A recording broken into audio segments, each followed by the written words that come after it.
स्वागत है बच्चों एन के क्लासेस में। और आज हम क्लास 12 जिसमें हम पढ़ने जा रहे हैं नया टॉपिक वैद्युत विभव। वैद्युत विभव क्या होता है? किसी एकांक परीक्षण आवेश को अनंत से किसी वैद्युत क्षेत्र के भीतर किसी बिंदु तक लाने में किए गए कार्य को हम वैद्युत विभव कहते हैं। जैसे मान लीजिए हमारे पास कोई परीक्षण आवेश Q0 है और ये अनंत पर स्थित है और इधर हमारे पास कोई वैद्युत क्षेत्र Q प्लस है। अगर हम इस अनंत आवेश को यहाँ से उठाकर इस क्षेत्र के अंदर किसी भी बिंदु पर ले जाते हैं तो इसमें जो कार्य करना पड़ा वो आपका विभव कहलाता है। ठीक है, इसका फॉर्मूला क्या होगा? V = W/Q0। एकांक परीक्षण आवेश का अर्थ है इस परीक्षण आवेश का मान यदि 1 हो जाए तो V बराबर क्या हो जाएगा? W, और इसी से इसकी परिभाषा बनाई गई है। ठीक है बच्चों, और ये एक अदिश राशि है अर्थात इसमें डायरेक्शन की आवश्यकता नहीं होती, केवल इसमें परिमाण निहित होता है, इसलिए ये एक अदिश राशि है। इसका मात्रक क्या होगा? तो देखिए W का मात्रक होता है जूल और आवेश का मात्रक होता है कूलाम, तो ये बन जाता है जूल प्रति कूलाम, और इसी जूल प्रति कूलाम को हम वोल्ट के नाम से जानते हैं। ठीक है बच्चों, आगे चलते हैं। वैद्युत विभव कितने प्रकार के होते हैं? तो ये 2 प्रकार के होते हैं। कौन कौन से?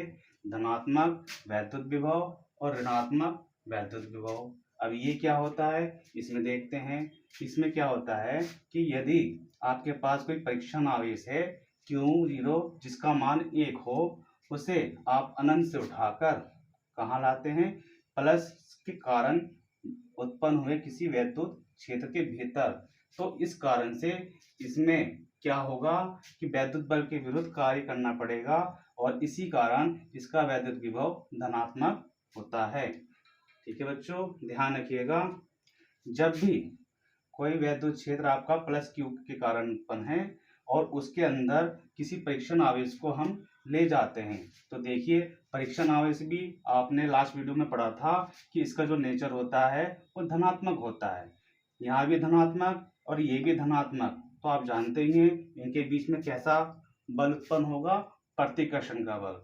तो ठीक है, प्रतिकर्षण बल के विरुद्ध अगर हमें कोई कार्य करना पड़ता है तो वो हो जाएगा आपका धनात्मक वैद्युत विभव। यही इसकी डेफिनेशन लिखी हुई है। इसका अर्थ यही है कि इसमें एकांक Q0 को अनंत से वैद्युत क्षेत्र में लाने के लिए स्थिर वैद्युत बल के विरुद्ध कार्य करना पड़ता है।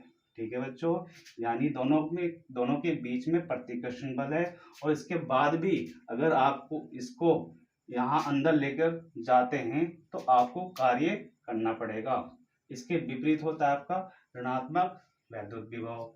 इसमें क्या होगा कि -Q आवेश का कोई वैद्युत क्षेत्र है और इसमें आप +Q यानी परीक्षण आवेश को भीतर ले जा रहे हैं, तो इसका जो नेचर होता है वो आकर्षित करेगा इसे, क्योंकि एक माइनस है और एक प्लस है।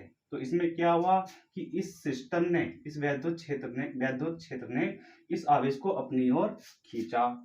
इसका अर्थ हुआ कि ये वैद्युत क्षेत्र जो है इस पर कार्य कर रहा है, तो इसी से इसकी डेफिनेशन बनेगी और इसी कारण इसका मान जो है ऋणात्मक होता है और ये ऋणात्मक वैद्युत विभव कहलाता है। तो देखिए इसमें एकांक परीक्षण आवेश को अनंत से वैद्युत क्षेत्र में लाने के लिए स्थिर वैद्युत बल के द्वारा कार्य होता है, इसलिए ये ऋणात्मक वैद्युत विभव कहलाता है। तो आपको बस ये ध्यान रखना है कि अगर वैद्युत क्षेत्र प्लस Q आवेश के कारण है और आप परीक्षण आवेश को इसके भीतर लाते हैं तो ये आपका धनात्मक वैद्युत विभव कहलाएगा, और यदि -Q के कारण वैद्युत क्षेत्र है और उसमें कोई आवेश आप परीक्षण आवेश को ले जाते हैं तो आपका ऋणात्मक वैद्युत विभव कहलाएगा।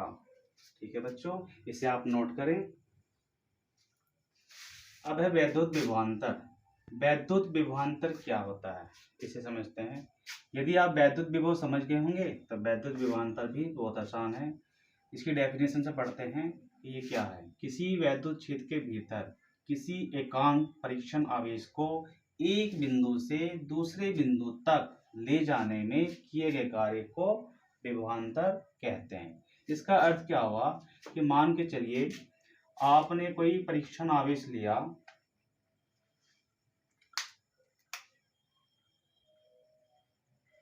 जो अनंत पर स्थित है, ठीक है, और यहाँ पर हमारे पास कोई वैद्युत क्षेत्र, ये हमने कोई वैद्युत क्षेत्र लिया,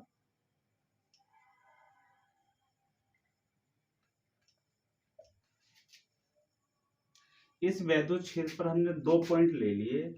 मान लीजिए ये पॉइंट आपका बी और ये पॉइंट आपका ए। तो सर्वप्रथम वैद्युत विभव, जैसे आप जानते हैं कि एकांक परीक्षण आवेश को किसी वैद्युत क्षेत्र के भीतर लाने में जो कार्य करना पड़ा यानी W, वही आपका कन्वर्ट हो जाता है V के इक्वल किस फॉर्मूले से, V बराबर W/Q0 से, क्योंकि Q0 का मान 1 होता है, यानी एकांक परीक्षण आवेश है, यहाँ लिखा गया है एकांक परीक्षण आवेश, अर्थात इसका मान हो जाएगा 1, तो V बराबर हो जाएगा W के। तो ये तो हो गया आपका वैद्युत विभव। अब मान लीजिए कि ये परीक्षण आवेश इस वैद्युत क्षेत्र के B बिंदु पर स्थित है, ठीक है, इसे उठाकर हम B बिंदु पर ले आए। अब B बिंदु से हमें इसी विद्युत क्षेत्र के अंदर A बिंदु पर ले जाना है, किसे, परीक्षण आवेश को।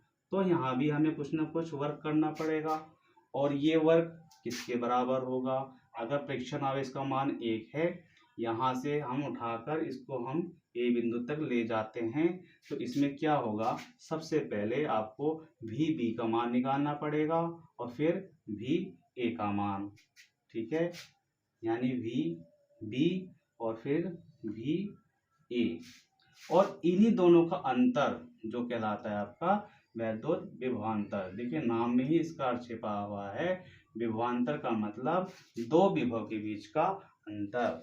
तो ये क्या बनेगा, यानी अब ये जो फॉर्मूला बन जाएगा वैद्युत विभवांतर का, वो होगा आपके पास V B minus V A is equal to W/Q0।